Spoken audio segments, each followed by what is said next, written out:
Y a continuación, y para continuar con nuestro programa, damos la bienvenida a la magíster Viana Ángela Bustos, con la conferencia titulada Salud Mental Infantil entre el Desarrollo y la Resiliencia.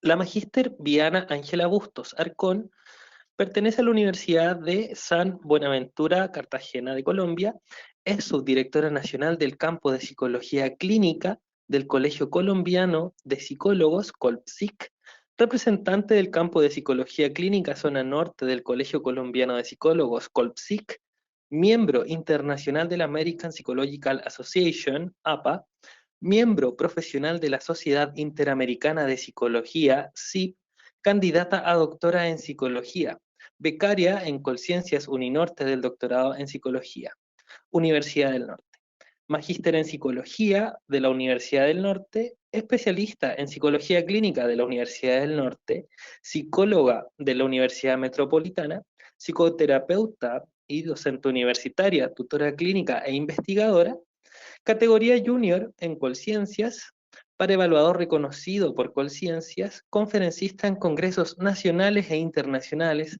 autora de libros, capítulos de libro y artículos científicos, coordinadora de investigación, docente e investigadora del programa de Psicología de la Universidad de San Buenaventura en Cartagena. Magíster Viana, el espacio es todo suyo. Bueno, buenos días. Quisiera que por favor antes de iniciar me confirmes que ya se puede ver la pantalla. Sí se ve perfectamente su presentación. Ok, bueno, en primer lugar pues agradezco mucho la invitación a este espacio, realmente me ha convocado como a pensar y en este momento ya después de haber escuchado a los ponentes anteriores y en el día de ayer, realmente creo que es muy importante este diálogo interdisciplinar, digamos que nos permita construir nuevas posibilidades y nuevos territorios de atención, de intervención, pero también de pensar la salud mental, que es básicamente el tema en el que yo me enfoco un poco. Entonces, en ese sentido, pues les doy muchísimas gracias a los organizadores y a este espacio que me han dispuesto pues para mi intervención. En el día de hoy, pues yo he titulado esta presentación Salud Mental Infantil entre el Desarrollo y la Resiliencia, como para pensar algunos elementos importantes en relación a esto, digamos que se nos presenta en un contexto como el hospital, ¿verdad? Asimismo, creo que es importante entender un poco, y de pronto como manera de introducción, que yo no puedo pensar la salud mental por fuera de ciertas dimensiones que son importantes en relación a esa forma de intervención.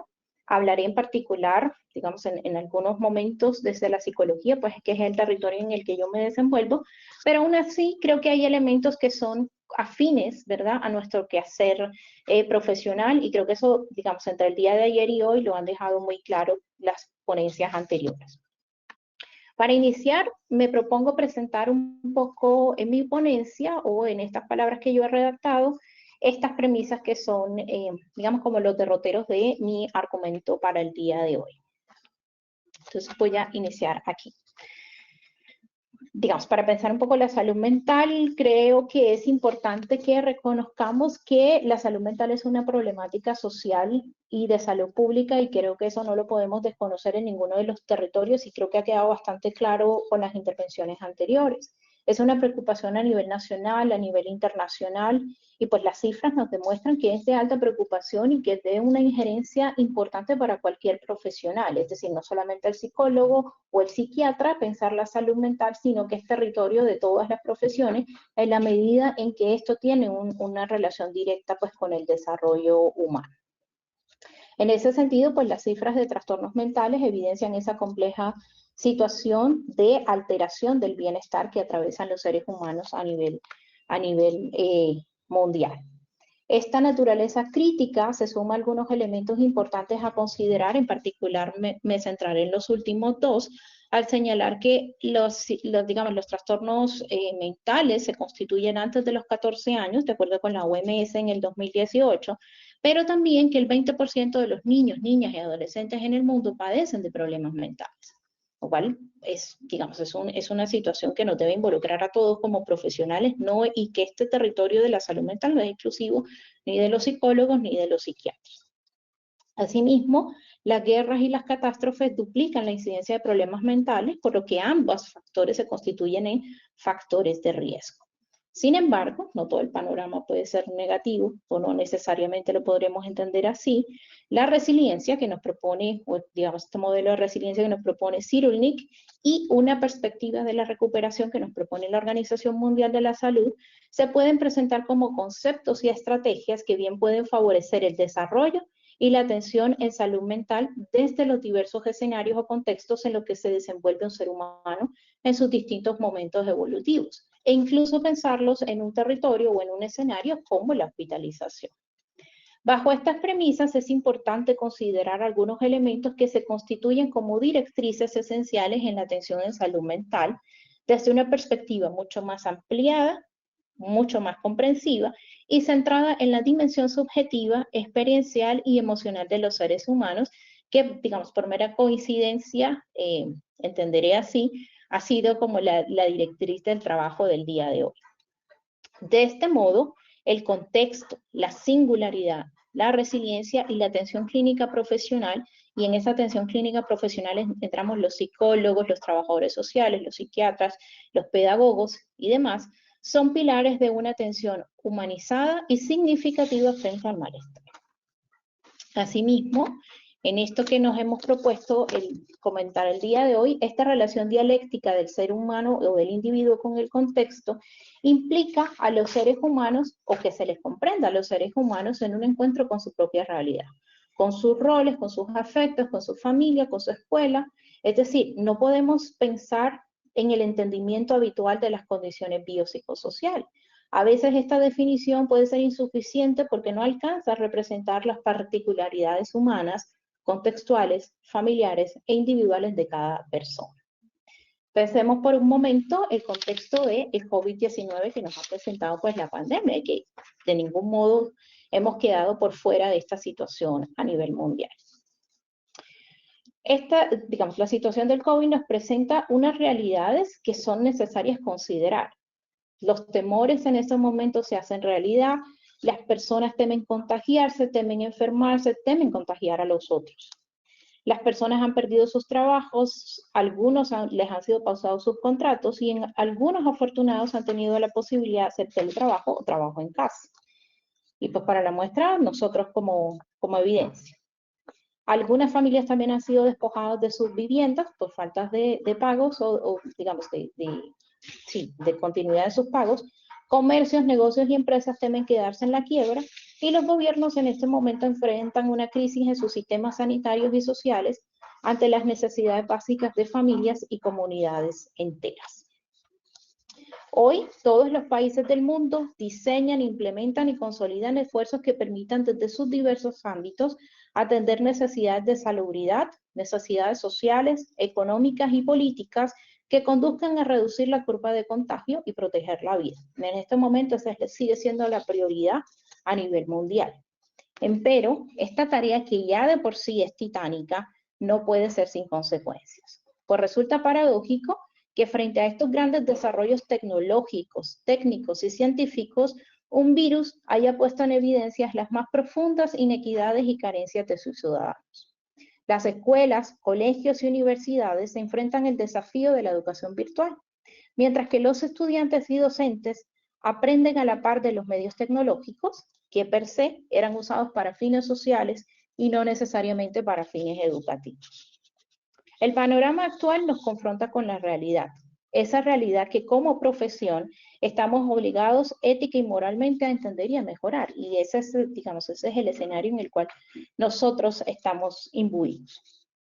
En la actualidad es necesario pensar en los niños, las niñas, los adolescentes, las familias, porque son diversas, los jóvenes, los adultos, las comunidades y los pueblos.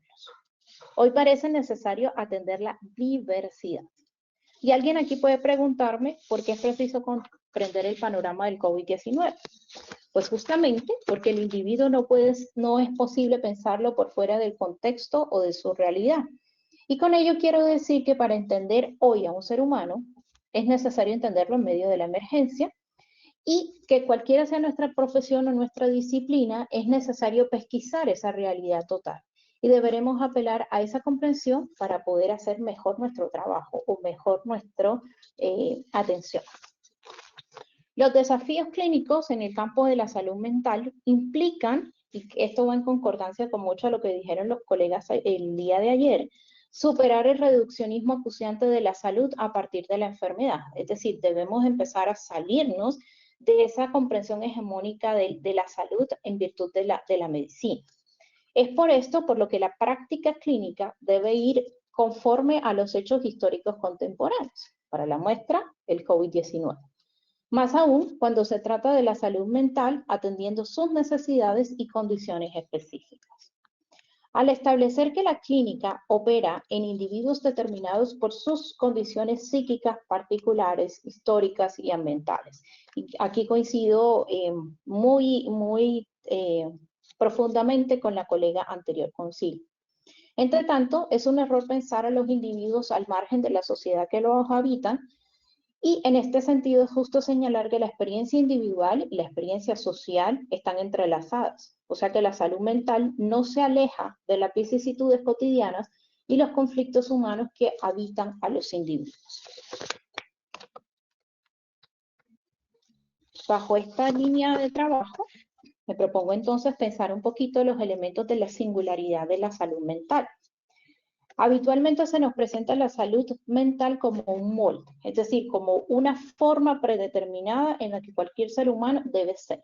Es decir, de esta manera todos somos iguales frente a la salud mental, lo cual es absurdo. Para los conocedores de la salud mental y para quienes no, me propongo sostener que en temas concernientes al malestar humano y el sentir emocional se hace indispensable retornar a la premisa fundamental de la escucha, apelando a entender las diferencias y a los efectos psíquicos de cualquier circunstancia puede representar a los individuos, y eso nos lo ha dejado en claro el colega muy temprano en su ponencia. La clínica está llamada a pensar en sociedad, el valor vital de la escucha. Implica esto que deberá construir la atención clínica desde el malestar humano y el malestar social. Es decir, la situación actual nos lleva a interrogarnos como clínicos por el desafío de escuchar tanto al individuo como a la sociedad que lo conforma. Y desde esta perspectiva, comprender y prepararse en un diálogo permanente e interdisciplinario por el lugar del profesional y sus implicaciones en la salud mental. Y creo que aquí podemos reiterar que el terreno de la salud mental no es exclusivo del psicólogo, es decir, cada uno desde sus condiciones y desde sus limitaciones, porque también tendremos limitaciones, no solamente como seres humanos, sino como profesionales y como disciplinas, estamos en el compromiso de atender y pensar la salud mental. Si bien parece que la medicina, la pedagogía, la sociedad, la escuela y muchos otros contextos parece presentarnos siempre un molde, es decir, un niño se debe comportar así, un niño tiene una forma específica de ser, la sociedad espera que un niño sea de esta manera y bueno, muchos otros moldes que nos presentan. Es cierto también que cada uno de nosotros responde y elabora de distinto modo un acontecimiento, sea este vital o no lo sea. Hay quienes responden con ansiedades, con miedos, con temores, con angustias, con tristeza, con rabia, con estrés y otros tantos con resiliencia. Es de reiterar que la salud mental no obedece a patrones específicos de los individuos, pues sus condiciones dependen de factores biológicos, factores innatos y circunstancias vitales e históricas de cada uno. ¿Por qué hago este señalamiento y esta salvedad? Porque en la medida en que un profesional en el contexto clínico u hospitalario puede entender esta diferencia singular o esta singularidad de la salud mental, asimismo podrá hacer mejor su trabajo, podrá hacer mejor su intervención. Que si yo pretendo que todas las personas que pasen por una situación de hospitalización se comporten de la misma forma, pues naturalmente eso es lo que eso no me lo encuentro en el escenario práctico. Entonces, en esa medida, salirnos de ese molde aparentemente que siempre se nos presenta hace más efectivo, más eficiente y más duradero el efecto de nuestro trabajo o de la intervención. En este sentido, el malestar humano ha de ser comprendido por las singularidades y experiencias individuales, por lo que la salud mental posee características únicas de individuo en individuo. Usualmente se nos presenta que la salud mental es, como decía ahorita, un molde y que todos nos comportamos igual, que todos sentimos de la misma forma frente a las mismas circunstancias, lo cual es completamente inaudito y pues no es cierto. O sea, la clínica nos ha mostrado que no es así. La experiencia es singular, el sentir es singular, las historias son singulares. Y en esa medida, la salud mental se nos presenta imperfecta, imperfecta en el sentido de lo singular. Y para ello, digamos, debemos comprender que está determinada por condiciones humanas individuales, condiciones históricas particulares, que implican en suma procesos dialécticos, dinámicos y permanentes.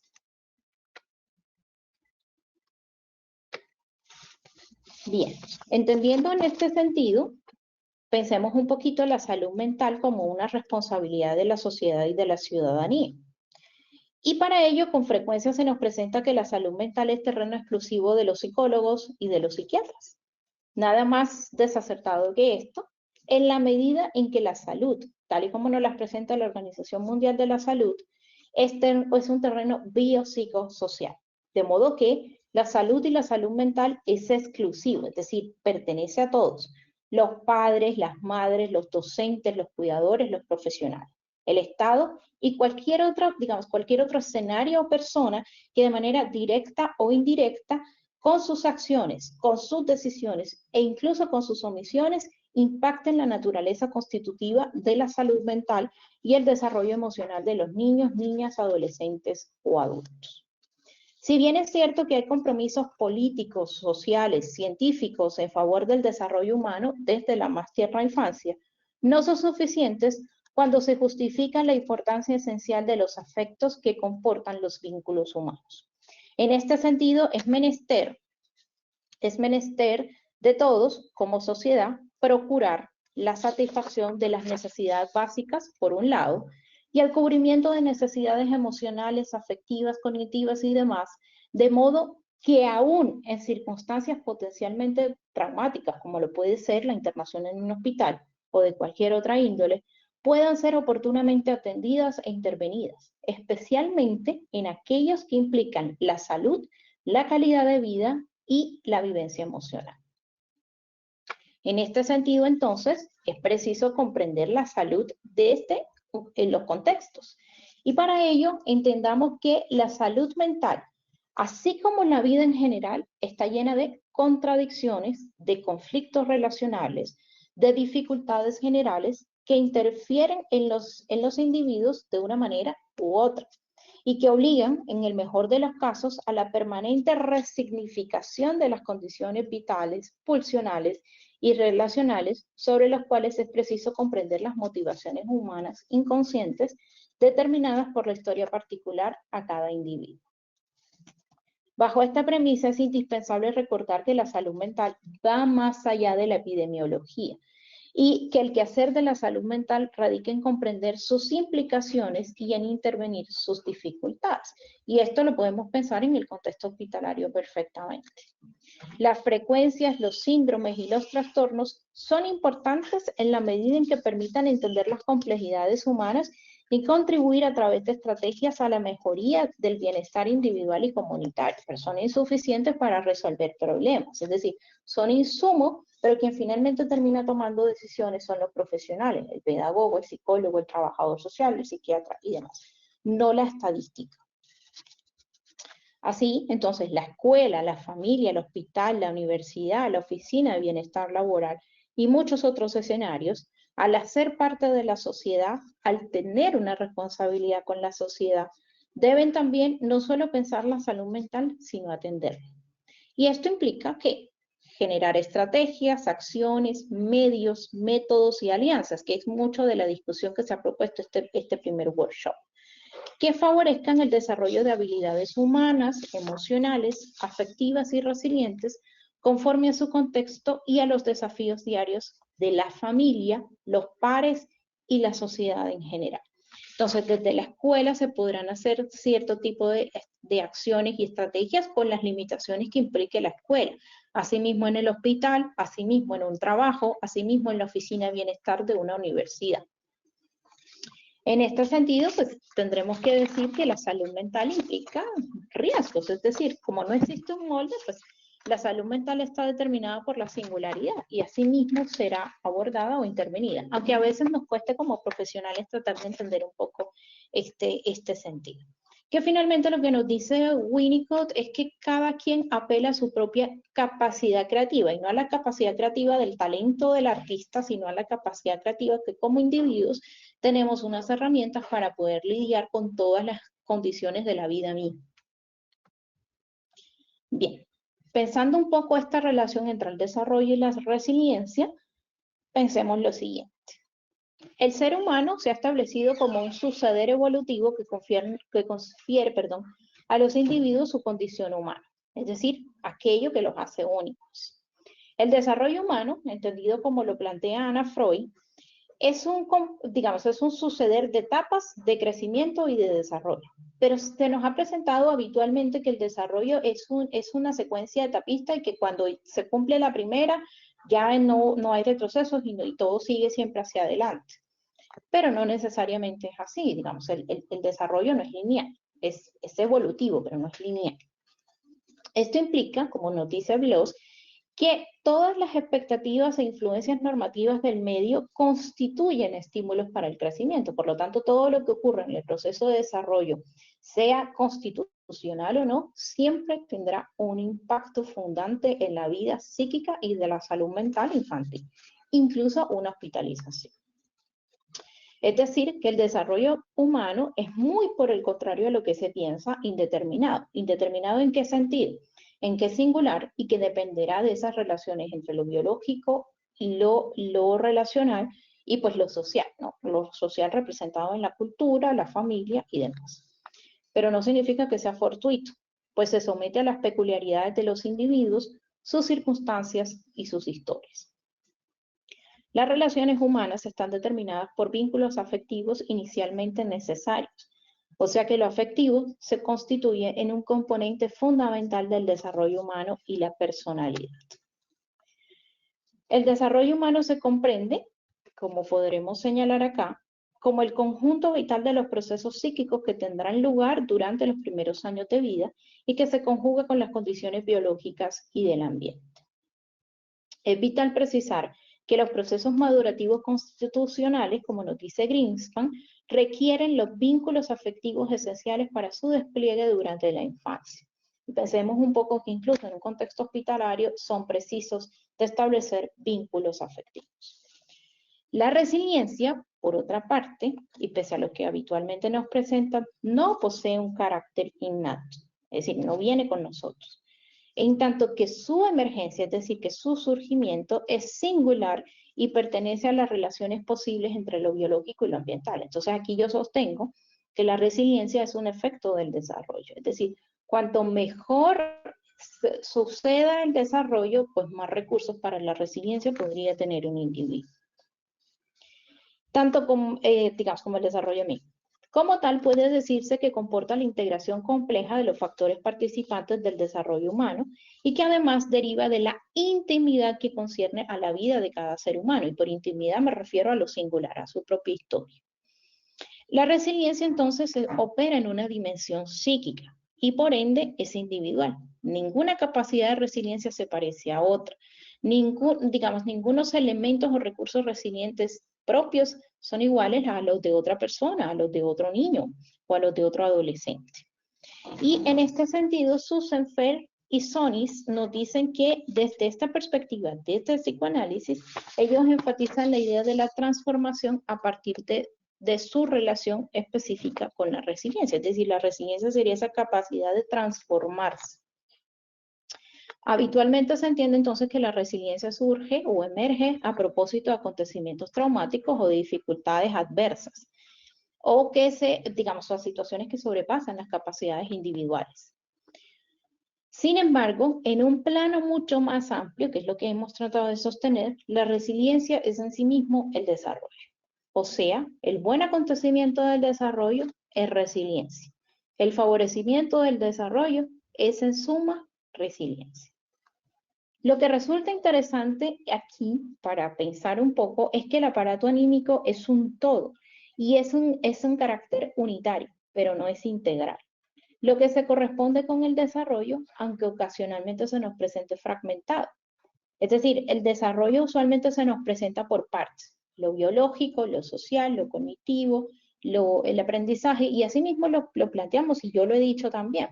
Pero resulta que, digamos, para poder entender los elementos que conciernen a la salud mental infantil, digamos, un contexto hospitalario de la salud mental de cualquier ser humano, para que pueda entenderse en su complejidad, es preciso reconocer esas dimensiones de lo individual, ¿no? De lo relacional, de lo social. Es decir, no se puede entender solamente la salud mental para pensarlo en el plano del aprendizaje. Es decir, digamos como sacando solamente esa parte, entre comillas, que nos interesa. No, para pensar la salud mental, su efecto, su implicación, e incluso lo que dije ahorita, los síntomas, los trastornos y demás, es preciso entenderlo en su dimensión total.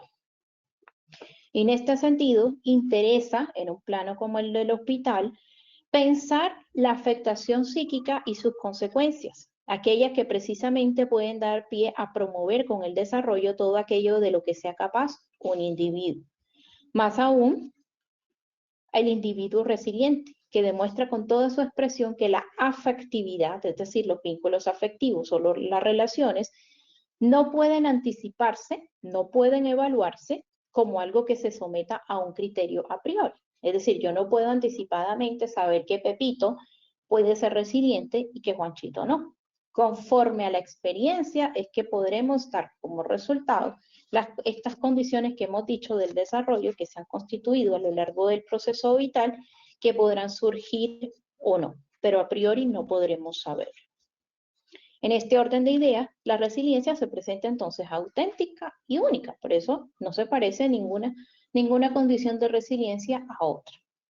En este orden de ideas, podremos decir que la resiliencia surge a partir de los propios medios, es decir, de los recursos individuales. Sin embargo, es posible suponer que su correspondencia se relaciona con los vínculos humanos. Y en esta medida, pues me voy a proponer presentar un poco aquí el modelo que Cyrulnik nos presenta. Para que la resiliencia pueda tener lugar, es indispensable condiciones transformadoras que conduzcan al desarrollo de recursos de adaptación y autonomía. Por condiciones transformadoras entenderemos lo mínimamente necesario para que pueda provocarse un ambiente de cambio. Y lo que Cyrulnik nos dice es que hay que afrontar las cosas y hay que adaptarse, y que ese será el propósito de cualquier acción que esté en virtud de la resiliencia. En primer lugar, y pensando el vínculo afectivo, es de sostener que el acompañamiento seguro es fundamental para conceder estabilidad emocional y hacer frente a los acontecimientos que puedan ser potencialmente traumáticos.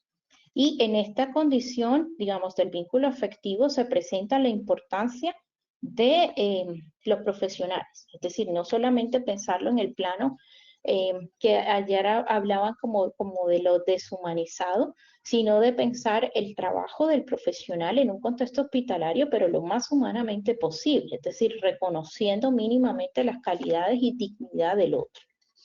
En esta naturaleza, los padres, las madres, los maestros, entre otros, son responsables de activar las potencialidades de los menores en condiciones de interferencias en el desarrollo de situaciones que no pertenecen a su proceso madurativo constitucional. Es decir, como lo puede ser una hospitalización, estar enfermo, tener un diagnóstico particular, eso no es habitual en el desarrollo, eso no es habitual en lo que esperamos de nuestros niños. Es importante otorgar sentido, que es el significado que nos plantea Cyrulnik. En esta condición, dar sentido es permitir las palabras, favorecer el relato, ya sea verbal o escrito, que se alimenta de los medios o del medio, que son los padres, la sociedad y la cultura, y allí todos deberemos estar de acuerdo en, digamos, en lo que se entiende por una situación traumática o por situaciones que se asocian a efectos, ¿verdad?, psíquicos o afectivos, por ejemplo, de un diagnóstico. Es decir, que digamos, un diagnóstico puede generar unas alteraciones psíquicas. Todos debemos estar de acuerdo en que eso sucede así. De lo contrario, un trabajador social podrá pensar la naturaleza de un diagnóstico distinto de lo que pudiera ser un pedagogo o distinto de lo que pudiera ser un psicólogo. Hay algunas cosas que son comunes al entendimiento del profesional y en esa medida otorgamos sentido a nuestro quehacer, pero también el sentido a lo que implica para ese niño, para su familia, incluso para el contexto hospitalario, la intervención. Entonces, ese es el propósito del otorgar, el sentido. Todos debemos estar de acuerdo que, por ejemplo, un diagnóstico que implique un cáncer es precisa una intervención interdisciplinar. Es preciso el diálogo entre el médico, el psicólogo, el trabajador social, el pedagogo, ¿sí? Para las condiciones de la simbolización o de lo que llama aquí Cyrulnik el acompañamiento o la tutoría, es importante que ante estas situaciones, ¿verdad?, que carecen de simbolización, porque eso no pertenece al desarrollo, de eso nosotros no tenemos como registro para elaborar efectivamente, y disminuir las condiciones de la compulsión a la repetición o cualquier síntoma que se pudiera adicionar a lo corporal, como la ansiedad o la depresión, que bueno, en algunos casos puede surgir como efecto de una hospitalización o de contextos clínicos. El juego se presente como, digamos, el juego se presente como una forma de elaborar, como una forma de simbolizar, al mismo tiempo que puedan ser expresiones artísticas, cuando se puedan, algunas actividades deportivas, que como dice Cyrulnik nos permitan conciliar lo real con la representación, es decir, lidiar con el efecto de esta situación que es, digamos, no es habitual, ¿verdad?, en la vida cotidiana del niño. Y asimismo lo es la actividad lúdica, el arte, los deportes, el relato que habíamos dicho antes. Y finalmente el contexto, en la medida en que los padres, la escuela, la sociedad y la cultura, es necesaria una sola voz que legitime los acontecimientos como deban ser entendidos, que tengamos la misma idea de qué es un niño, de qué es un adolescente, de cómo pensar un adulto, de qué, digamos, de qué conceder en relación a lo que llamamos un feminicidio, o que se entiende por un conflicto, o por un delito, o por una situación X. Es decir, que eso se entienda igual en toda la sociedad, en la familia, en la casa. Y al tiempo que exista una unidad que favorezca la adaptación, y para ello es importante la comprensión de la infancia en términos evolutivos, emocionales y psíquicos, sin desconocer, por supuesto, que el niño es un sujeto de derecho. Frente a los retos de la psicología clínica, que es el lugar en el que yo me dispongo a hablar, este espacio o esta invitación me hizo reflexionar sobre algunos elementos que yo considero que pueden ser importantes para la psicología clínica en un diálogo permanente con, o en un contexto como el de la pedagogía hospitalaria. Entonces yo creería que frente a este panorama, la psicología clínica debe comprometerse a varias directrices fundamentales que impliquen la salud mental en estos contextos, ¿no? En primer lugar, fortalecer la formación clínica, técnica y terapéutica del profesional en psicología clínica, pero al mismo tiempo propiciar esta importancia del diálogo o del trabajo interdisciplinar. Es decir, no podemos pensar que la psicología clínica, como decíamos ahorita, o el problema de la salud mental es exclusivo o es un terreno exclusivo del psicólogo y del psiquiatra, sino que debemos estar en un diálogo permanente de construcción y de repensamiento en nuestro quehacer y en nuestro actuar. En una segunda condición, favorecer las estrategias dirigidas a la no estigmatización de trastornos mentales y profesionales en salud mental. Y tercero, una perspectiva de salud mental que reconozca el carácter histórico, particular y psíquico de los individuos. Digamos, en un modelo biopsicosocial, aunque habíamos dicho ya que este paradigma de lo biopsicosocial tiene sus limitaciones y que es insuficiente, que a pesar de estos más de 70 años de, digamos, de direccionamiento y de esta idea que ha sido como muy recurrente entre nosotros los profesionales, sea escasa para entender un poco y atender un poco los trastornos o los malestares mentales en un orden subjetivo. Bien. En este sentido, el reto principal de la psicología clínica en materia de salud mental es trascender el consultorio. Y con ello contribuir al bienestar de los individuos desde una perspectiva, digamos, para la comprensión de lo infantil, evolutiva, dinámica y psíquica que implique contextos educativos como la formación pedagógica, universitarios, hospitalarios, políticos, etc., que deberán preocuparse por transformarse y atender la salud mental conforme a la subjetividad y a las condiciones sociales en una relación dialéctica entre el individuo y su cultura, fomentando la resiliencia y estar a la altura de los fenómenos contemporáneos. Digamos, como lo que nos ha presentado el COVID, un reto desde todas las dimensiones posibles de pensar. La vida mental necesita ser pensada por fuera de lo anormal, de lo patológico y de las estadísticas, que es el discurso habitual que se nos presenta. Se precisa comprender las enfermedades mentales por fuera del consultorio, en tanto que no son producidas por eventos específicos, sino que son desencadenadas por factores que implican ya un comportamiento anterior en salud mental. Es decir, una historia particular, un cúmulo de evidencias, de sentimientos, entre otros, y que por lo tanto, y como aquí muy bien advierte Winnicott, es preciso, digamos, ahí sí como profesionales, y en particular pues como psicólogos, cuando sea necesario, conocer cuáles son las tensiones inherentes a la vida y los medios que se emplean para hacerlas frentes. Es decir, un niño en una condición evolutiva tiene cursos naturalmente para poder lidiar con situaciones que pertenecen a su desarrollo, pero no es lo mismo lidiar con eso con un diagnóstico en un hospital. Entonces, digamos, estas diferencias son las que son importantes entender, atender, digamos, y sobre las cuales se convierten en herramientas para poder hacer una intervención desde cualquier lugar. Para poder entonces con ello diferenciar los embates comunes de la vida de los que pueden ser antecedentes para problemas mentales. Finalmente, para concluir, la salud mental no es per se una responsabilidad de la psicología clínica y como ya dijimos ahorita, ni de la psiquiatría, sino que por el contrario es un compromiso ético de la sociedad y ahí todos estamos implicados. En definitiva, la resiliencia es una transformación, pero para que pueda tener lugar es necesario proveer el escenario de tal transformación. Entonces, en el lugar de lo pedagógico, en el hospital, tendríamos todo un escenario para pensar en una co-construcción posible en un diálogo permanente de profesionales, que permita entonces unos recursos individuales que se permita reorganizar la resiliencia dependiendo de los factores biológicos ambientales, la edad, las relaciones afectivas, la escolaridad, los recursos institucionales. Pero que cada uno de estos elementos se constituye en un elemento determinante de la resiliencia, sino que su conjunto es lo que constituye la posibilidad de la transformación.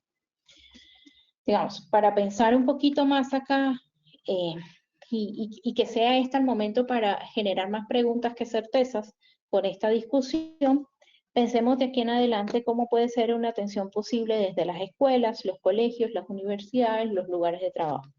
Cómo pensar la salud mental en los niños, las niñas, las familias y las empresas en un medio como el COVID-19 en un contexto hospitalario. Pensemos qué puede aportar la telepsicología a esta forma, digamos, de repensar. Seguiremos haciendo la psicoterapia de la manera habitual. Es importante que pensemos entonces en un diálogo con otras disciplinas. ¿Cómo podrán verse afectadas aquí las relaciones sociales en el futuro? Y estas intervenciones que pudiéramos hacer desde estos lugares y en particular pues desde la pedagogía hospitalaria. Estas y muchas otras preguntas deberán conducir nuestro quehacer clínico a partir de este momento.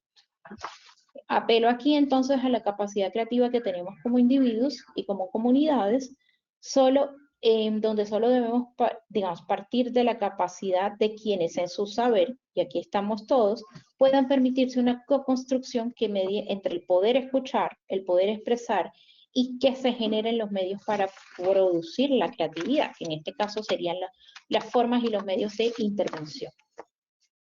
La apuesta por una escucha al individuo es fundamental, pues solo a partir de las experiencias propias de cada individuo es posible reconocer el sentir y el padecer de nuestra sociedad. Son las poblaciones las que expresan el medio en que se definen las relaciones sociales.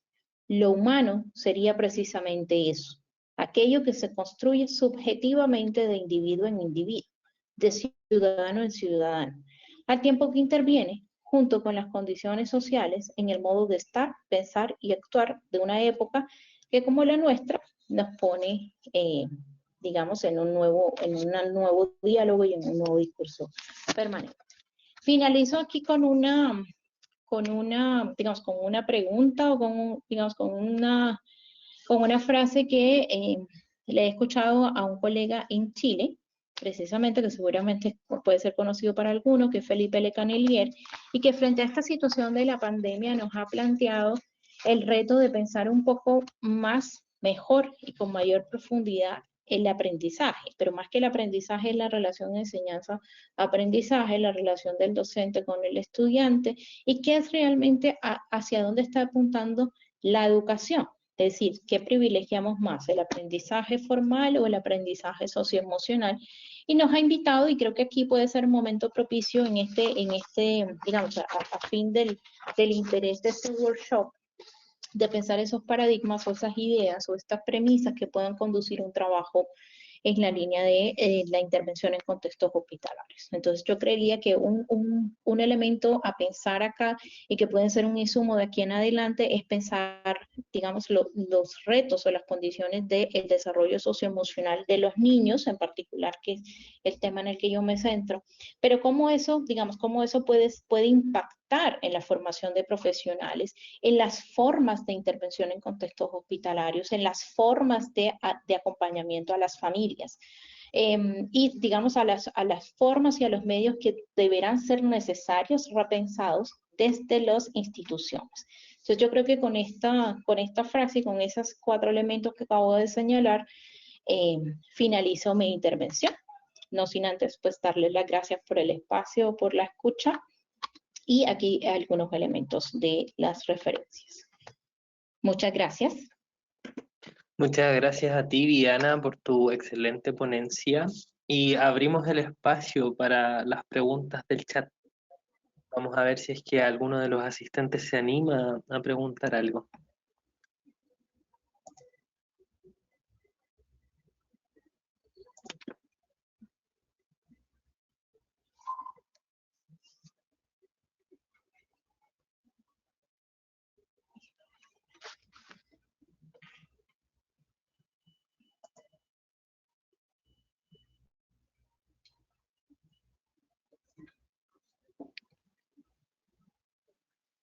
Me dicen que por el momento no hay preguntas en el chat, así que con eso ya cerramos tu presentación. Muchas gracias, Viana Bustos, por esta ponencia. Y con su conferencia hemos culminado el primer ciclo de esta mañana.